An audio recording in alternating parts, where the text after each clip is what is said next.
ओम शांति।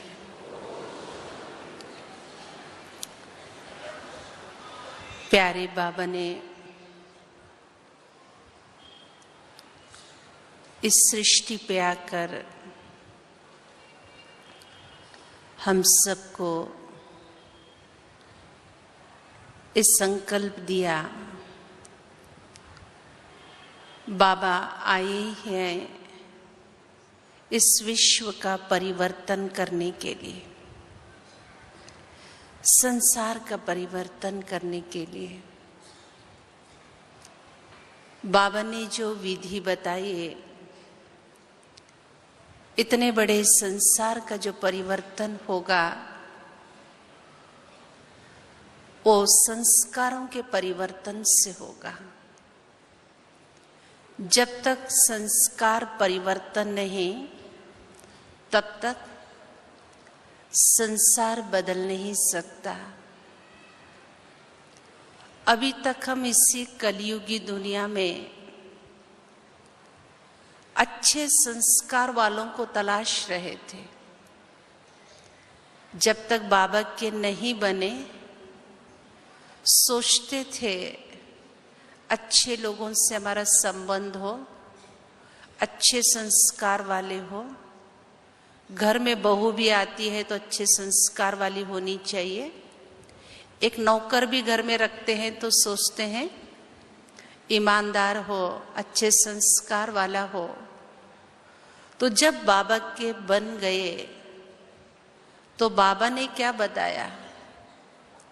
जिसको तुम तलाश रहे हो वो इस कलयुगी तमो प्रधान दुनिया में मिलना असंभव है। वो संस्कार तुम्हें अपने आप में परिवर्तन करना है। तो ये संगम युग का समय ही है, संस्कार परिवर्तन का समय। आज हम दूसरों के परिवर्तन का इंतजार कर रहे थे, ये बदल जाए तो ठीक हो जाएगा, पड़ोसी बदल जाए, रिश्तेदार बदल जाए, गवर्नमेंट बदल जाए। दूसरों के परिवर्तन का इंतजार कर रहे थे, लेकिन बाबा ने कहा इंतजार नहीं करो, स्वयं का इंतजाम करो। अर्थात स्व के परिवर्तन की शुरुआत करो। अपने संस्कारों को श्रेष्ठ दिव्य बनाओ।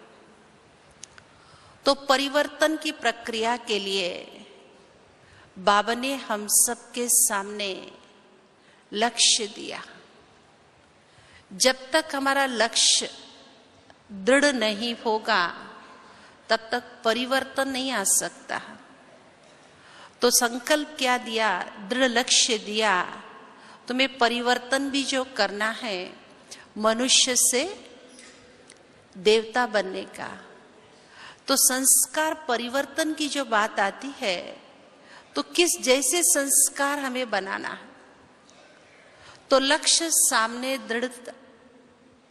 दृढ़ता पूर्वक निश्चित कर लिया। उस लक्ष्य को सामने रखते हुए फिर बाबा ने कहा, बच्चे रियल गोल्ड ही मोल्ड हो सकते हैं, रोल्ड गोल्ड कभी भी मोल्ड नहीं होगा। आप देखना, जितना शुद्ध स्वच्छ साफ सोना होगा, एक तो उसकी चमक होगी, और जितना सुंदर उसको बनाना चाहे, जितनी सुंदर उसमें नक्काशी निकालना चाहे, रियल गोल्ड में ही निकाल सकते हैं। जब हमको लक्ष्य मिला देवता बनना है, देवता बनने की नक्काशी निकालने के लिए, देवताई स्वरूप को धारण करने के लिए सबसे पहले हमको रियल गोल्ड बनना पड़ेगा। तो रियल गोल्ड बनने के लिए बाबा ने मात्र एक उपाय बताया। संसार में और कोई साधन नहीं, हमारे आंतरिक संस्कारों का परिवर्तन हो जाए। मात्र एक ही उपाय है, वो है योग की अग्नि, जितना आत्मा को योग की अग्नि में तपाएंगे तब जाकर के संस्कारों का परिवर्तन, बाह्य परिवर्तन तो हम सब ने कर लिया, तो आंतरिक संस्कारों के परिवर्तन के लिए हर एक को थोड़ा समय निकालना पड़ेगा, अपने आप के ऊपर वर्कआउट करना पड़ेगा, तब जाकर के संस्कार परिवर्तन होते हैं। वरना देखा गया आज तो बहुत अच्छे चल रहे हैं, कल कोई समस्या आ गई, परिस्थिति आ गई, अंदर छिपे हुए संस्कार उभर आते हैं। हमें तो पता नहीं था, जब संगठन में आए, सेवा के क्षेत्र में आए, तब अंदर छिपे हुए हमारे पुराने संस्कार उजागर हो जाते हैं। इसीलिए बाबा ने हम सबको लक्ष्य क्या दिया, योग की गहन अनुभूति में जाकर मुझे क्या बनना है। अपने आप से मुझे पहले पूछे अपने आप से, मेरे जीवन का लक्ष्य क्या है, मैं क्यों बाबा का बना हूं, तो बाबा का बनने का उद्देश्य क्या है, क्यों हम बनना चाहते हैं। तो जब लक्ष्य मजबूत होगा तो मुझे आंतरिक रूप से अपने सोच, दृष्टि, बोल, कर्म, मुझे अपने आप को ही परिवर्तन करना है, अपने आप की मुझे चेकिंग करनी पड़ेगी। बाबा ने जो पहला लेसन हम सबको पढ़ाया है, आत्मा मन, बुद्धि और संस्कारों से युक्त है। तो सबसे पहले बहुत अच्छा एक सर्किल है ये, मन ने सोचा, बुद्धि ने निर्णय लिया, निर्णय लेने के बाद जो हमने कर्म किया, तो कर्म बार बार जो किया वो कर्म हमारे संस्कार बन जाते हैं। यही तो बाबा ने समझ दिए ना। तो अभी इन संस्कारों को परिवर्तन हमें करना है। तो संस्कार परिवर्तन के जो चक्र है, मन, बुद्धि और संस्कार, मन, बुद्धि और संस्कार, तो मन, बुद्धि और संस्कार के चक्र के लिए सबसे पहला जो बीज बोया जाएगा वो मन में। मन के अंदर मुझे दृढ़ निश्चय करते हुए मुझे अपने संस्कारों को दैवी संस्कार बनाना है। तो इस लक्ष्य को लेकर के निकलेंगे, तब जाकर के हमारे मन के सोच के लिए बाबा ने रोज जो मुरली दी है, मुरली में भी मुझे अपने जीवन के अंदर परिवर्तन का जो लक्ष्य दिया, तो मन से सोचा, फिर बुद्धि में उसके लिए स्थान, सोच में तो आ गया, जब तक बुद्धि में उसके लिए स्थान नहीं देंगे तब तक वो कर्म में नहीं उतरेगा। और जो कर्म हमने बार बार किया वो संस्कार बने, तो संस्कार के अनुसार सोच के अनुसार संस्कार एक चक्र है। तो इसी चक्र के आधार पर हमारी एक इनर पर्सनालिटी, हमारे एक आंतरिक व्यक्तित्व का विकास होता चला जाता है। तो एक मकान है, एक मकान को 3 व्यक्ति देख रहे हैं। मकान तो एक है, देखने वाले 3 व्यक्ति। पहले व्यक्ति ने उस मकान को देख करके सोचा, भाई इतना बड़ा मकान, तो जरूर कोई बहुत अच्छा रईस खानदानी व्यक्ति होगा, उसी का ही तो इतना बड़ा मकान हो सकता है। जरूर इनके दादे परदादे बहुत पैसे वाले होंगे, खानदानी होंगे, तब तो जाकर के इतना बड़ा मकान है। उसी मकान को दूसरे व्यक्ति ने देखा, जरूर कुछ रिश्वत ले करके, काला बाजारी से कमाई करके इतना बड़ा मकान बनाया। तीसरे व्यक्ति ने उस मकान को देख के कहा, भाई इतना बड़ा मकान है, माल भी जबरदस्त होगा, तो क्यों ना आज इस मकान से कुछ चोरी कर दिया जाए। एक ही मकान, तीनों के विचारों में, तीनों ने एक ही मकान के प्रति भिन्न भिन्न सोचा।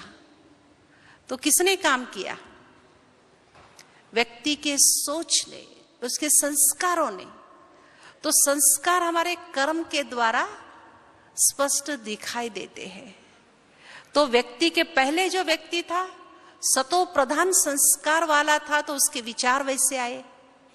दूसरा व्यक्ति रजो प्रधान संस्कार वाला, उसके विचार, और तमो प्रधान संस्कार वाले व्यक्ति के विचार वैसे आ गए। तो बाबा जो हम बच्चों को जो बार बार मेहनत करा रहे हैं, इसी संस्कार परिवर्तन के शुरू से लेकर के देखो अभी तक, ज्ञान तो हम बच्चों की बुद्धि में स्पष्ट हो गया, समझ आ गया। समय किसमें लग रहा है? ज्ञान तो समझ में आ गया ना, स्पष्ट भी हो गया, निश्चय भी हो गया। तो ज्ञान स्पष्ट होने के बाद मेहनत जो हम कर रहे हैं अपने संस्कार परिवर्तन के ऊपर, एक दिन में कोई संस्कार परिवर्तन नहीं, ये बड़ा लंबा प्रोसेस है और इसके लिए हर एक को खुद को मेहनत करनी पड़ेगी। दूसरा करेक्शन कर सकता है, कह सकता है कि आपको ऐसा नहीं करना चाहिए, लेकिन परिवर्तन की जो प्रक्रिया शुरू होगी, हर एक स्वयं को समय निकाल कर अपने आप के ऊपर वर्कआउट करना पड़ेगा। तो जब हमने ये संस्कार परिवर्तन की शुरुआत की, दो चीजें आज के समय में, आत्म अभिमानी बनेंगे तो ऑटोमेटिकली आत्मा के आदि और अनादि संस्कार इमर्ज होंगे। और जहां बॉडी कॉन्शियस में आ गए, कोई ना कोई 5 विकारों से लेकर संबंधित वो हमारे संस्कार इमर्ज हो जाएंगे। अब हमें संस्कार परिवर्तन के लिए अभ्यास क्या? वर्तमान का वातावरण, वाइब्रेशन भारी हमारे ऊपर क्या पड़ रहा है? इन संस्कारों का भारीपन पड़ रहा है। तो मुझे अपने आदि अनादि संस्कार, आत्मा के शांति, प्रेम, ज्ञान, उसका जो रिजल्ट मैंने अपने आत्मा के ओरिजिनल स्वरूप में रह करके कर्म किया, उसका रिजल्ट तुरंत मुझे खुशी की अनुभूति, हल्कापन, मन में एक संतुष्टि की फीलिंग होगी। और जहां आत्मा के पुराने संस्कार, बल मैंने गुस्सा कर लिया, कोई पूछ नहीं रहा, लेकिन तुरंत मुझे पश्चाताप, तुरंत मेरा मन खाने लगेगा, चिड़चिड़ापन आ जाएगा, धीरे धीरे वो मेरे बॉडी के ऊपर भी उसका इफेक्ट होने लगेगा। तो बाबा क्या चाहते हैं? आत्मा के आदि अनादि संस्कारों को इमर्ज करो और आत्मा द्वापर और कलयुग के देह अभिमान के संस्कारों को मर्ज करो। तो मर्ज करने का तरीका, जो हम चाहते हैं उसको बार बार इमर्ज किया जाए। तो जितना हमारे आदि अनादि संस्कार इमर्ज होंगे, उतने हमारे पुराने आसुरी संस्कार मर्ज होते चले जाएंगे। तो उन दैवी गुणों को जब हम यूज करेंगे, ऑटोमेटिकली मेरी मानसिक अवस्था भी श्रेष्ठ और मेरी योग की अवस्था भी श्रेष्ठ। तो जहां संस्कारों में परिवर्तन आएगा, उसका सेकेंड स्टेप है संस्कारों का मिलन। परिवर्तन जहां शुरू हो गया, तो ऑटोमेटिकली परिवारों में, संबंधों में संस्कार मिलन, आपस में हमारे एक नेचर में एक चेंज आने लगेगा, एडजस्टिंग पावर आती चली जाएगी, एक दूसरे के प्रति समझने की कोशिश करेंगे, एक दूसरे के प्रति रिगार्ड और रिस्पेक्ट। तो संस्कार परिवर्तन से संस्कार मिलन, क्योंकि बाबा चाहते क्या है?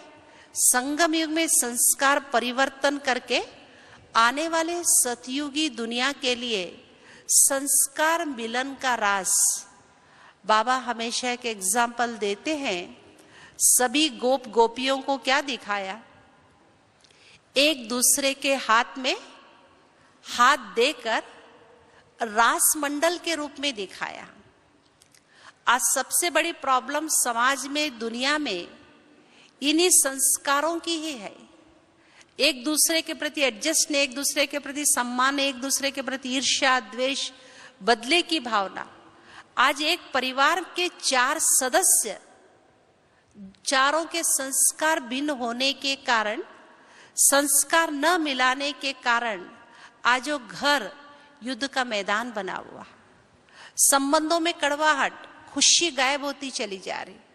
तो यहाँ बाबा ने इतना बड़ा बेहद का परिवार बना दिया, और इतने बड़े परिवार में हम सभी क्या फील करते हैं, उस लौकिक परिवार और इस बेहद के अलौकिक परिवार में जितना बड़ा परिवार देखेंगे उतना ही हमें खुशी की अनुभूति होती है। कारण रियल गोल्ड बनने के कारण हम एक दूसरे के प्रति रिगार्ड, रिस्पेक्ट, एक दूसरे के प्रति एडजस्टिंग पावर, हमारे अंदर मोल्डिंग पावर आती चली जा रही है, और एक दूसरे के प्रति हम एक ऊंची नजर से देख रहे हैं। तो संस्कारों को मिलाने के लिए, मिलाने के साथ साथ परिवर्तन के साथ मिलाने के लिए हमें अपने आप को मोल्ड होना जरूरी है। तो बाबा ने बहुत सुंदर विधि विधान बताया है। बच्चे, सतयुगी दुनिया जो चलेगी कैसे चलेगी? कायदे कानून बंदूक आदि से चलेगी। इतना विश्व के मालिक आप बनोगे, बाबा ने क्या, कैसे चलेगा? ना पुलिस होगा, ना बंदूक होगी, ना कोर्ट कचहरी होगी, सब कायदे अनुसार चलेंगे। क्यों चलेंगे? वहां क्या है? संस्कारों में राजा से लेकर के प्रजा, दास दासी, एक दूसरे के संस्कारों का मिलन, इतनी सुंदर संस्कार मिलन की रास होने के कारण दूसरे की कायदे कानून पुलिस आदि की वहां जरूरत नहीं पड़ेगी। तो ये बाबा ने हम सबको संस्कार मिलन के लिए पुरुषार्थ कराया। तो जब तक हम संस्कारों को आपस में एक दूसरे से मुलाकात करेंगे नहीं, मिलाएंगे नहीं, तब तक हम सतयुगी संस्कार दुनिया में ट्रांसफर नहीं होंगे। तो हम कहते हैं पहले अपने आप को चेक करके देखें, 5 मिनट 10 मिनट। अब इसके बाद जो योग होगा, अपने आप को देखें, मेरे अंदर कितना ट्रांसफॉर्मेशन हुआ है, कितने परसेंटेज में मैंने अपने आंतरिक संस्कारों का परिवर्तन किया है। चाहे अपना चित्र बना लो, अपना एक फोटो निकालो कि संस्कारों का परिवर्तन भी यहां से और संस्कारों का मिलन भी कहां से होगा? और कहीं से। परिवर्तन बाह्य रूप से, दोनों चीजों की शुरुआत कहां से? यहां से ही। टक्कर भी कहां से? यहां से। मिलना भी यहीं से। दोनों चीजों का आधार ही यहां है। तो हम अपने संस्कारों का परिवर्तन कितना किया है, ये नहीं देखो कि हमने पास्ट के हमारे ऐसे संस्कार थे, पास्ट के संस्कारों को देख करके उसको हम आज के तारीख में टैली करेंगे। कई बार लगता हमने बहुत कुछ परिवर्तन किया, लेकिन बाबा ने हमको क्या दिया है? पास्ट को न देखकर आने वाली सतो प्रधान दुनिया का जो लक्ष्य देखकर, उस लक्ष्य में और मेरे वर्तमान में दोनों के बीच में कितना अंतर है, उसको मुझे मिलाना है। तो पहले मुझे अपने ही संस्कारों को, वर्तमान के पुरुषार्थ अनुसार मेरे संस्कार कौन से युग तक पहुंचे हुए हैं। संगम युग में तो हम हैं, लेकिन संस्कारों से कलयुग में है, द्वापर में है, त्रेता में है, या सतयुग तक पहुंचे हुए। तो ये ट्रांसफॉर्मेशन का काम मेरा कितना परसेंटेज में मैंने परिवर्तन किया है। तो क्योंकि तुरंत तो हम सतयुग में जाएंगे नहीं, आत्मा के जो संस्कार परिवर्तन होंगे तो धीरे धीरे कलयुग से हम द्वापर तक चले जाएंगे, द्वापर से त्रेता, त्रेता से सतयुगी संस्कारों को हमें अपनाना है। तो मुझे थोड़ा सा जो योग तपस्या, बाबा के घर में हम सभी आए हैं और इतना सुंदर डायमंड हॉल, इतने सुंदर वाइब्रेशन के बीच में, दादियों के सानिध्य में, इस तपस्या के बल में हम अपने आप को आंके, अब दादी जी आके तपस्या भी करेगी, तो एक लक्ष्य लेकर के देखिए, अपने आप को आंके, मैंने अपने जीवन में कितना परसेंटेज परिवर्तन किया है। क्योंकि हम सब का लक्ष्य क्या है? 100% बनना है। तो मैंने अपने पुरुषार्थ से कितने परसेंटेज में अपने आप को परिवर्तन किया है, ये कौन बताएगा? कोई और नहीं बताएगा। मुझे अपने आप को देखना होगा। ये ट्रांसफॉर्मेशन का काम, जितना इस दुनिया में परिवर्तन आएगा उतना ही बाह्य दुनिया में भी, बाह्य वातावरण में भी परिवर्तन नजर आएगा। हम बाह्य दुनिया को देख करके अपना परिवर्तन नहीं करने वाले। बाबा ने हम सबको जिम्मेवारी क्या दी है?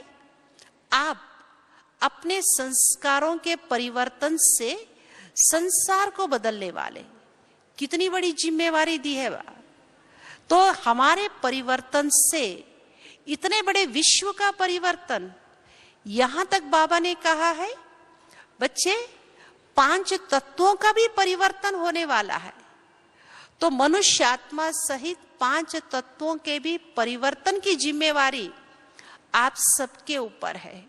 जब बाबा का बनना माना, बहुत बड़े रेस्पॉन्सिबल हम बन जाना। सिर्फ हम अपने लिए ही निमित्त नहीं, सारे विश्व के परिवर्तन के कार्य के लिए भी निमित्त बने हुए। तो मेरे बदलने में सारे विश्व का परिवर्तन, संसार का परिवर्तन आधार है। तो क्यों न मुझे अपने आप को बदलना है? तो उसके लिए ब्रह्मा बाबा भी हमारे सामने एक सैंपल और एग्जाम्पल है, और हमारी आदरणीय दादियां भी है। तो उस दादियों को भी देख करके हम अपने जीवन में परिवर्तन का लक्ष्य लेकर के चले, क्योंकि समय की तीव्र गति को देखते हुए बाबा बार बार इशारे भी क्या दे रहे हैं। हाँ, बाबा की मुरलियों के द्वारा भी देखिएगा। अभी जो लेटेस्ट मुरलियां बाबा की चली, चेहरे और चलन को लेकर के, तो चेहरा और चलन बदलेगा कैसे? जब तक यहां से परिवर्तन नहीं होगा, चेहरा चलन नहीं बदलेगा। कलयुगी दुनिया में चेहरा चलन चमकने वाले भरे होंगे, लेकिन चलन में, हमारे चेहरे में सदा चरित्रता, नैतिकता दिखाई दे, उसके लिए बाबा ने कहा आंतरिक संस्कारों का परिवर्तन ही ये संसार परिवर्तन के लिए निमित्त बन जाएगा। तो ये लक्ष्य हम सबको दिया है। जो भी मधुबन में बाबा से मिलने के लिए आए हैं, तो योग तपस्या आज भी स्पेशल 2 बजे से हम सबको योग भट्टी में तपाया जाएगा। तो एक मौका है हमारे लिए, हम अपने संस्कारों को पहले देखे, परखे, फिर परिवर्तन करने का एक मौका मिला हुआ है। कुछ ने अपने डायरी में सभी देखो, अपना चित्र खुद बनाओ, कितने परसेंटेज में मैंने अपने जीवन में परिवर्तन लाया। बाबा ने किसी और को जिम्मेवारी नहीं दी कि भाई एक दूसरे को आप संस्कार परिवर्तन, एक दूसरे के व्यक्तित्व के बारे में कमेंट्स करने के लिए किसी को नहीं कहा। हर एक के लिए बाबा ने खुद जिम्मेवारी दे दी, खुद रेस्पॉन्सिबल बन करके अपने आप को देखे। आज का मौका है, आज का दिन है, देख करके मुझे परिवर्तन कितना करना है, कितना किया है, इस बात को चेक करना है। ओम शांति।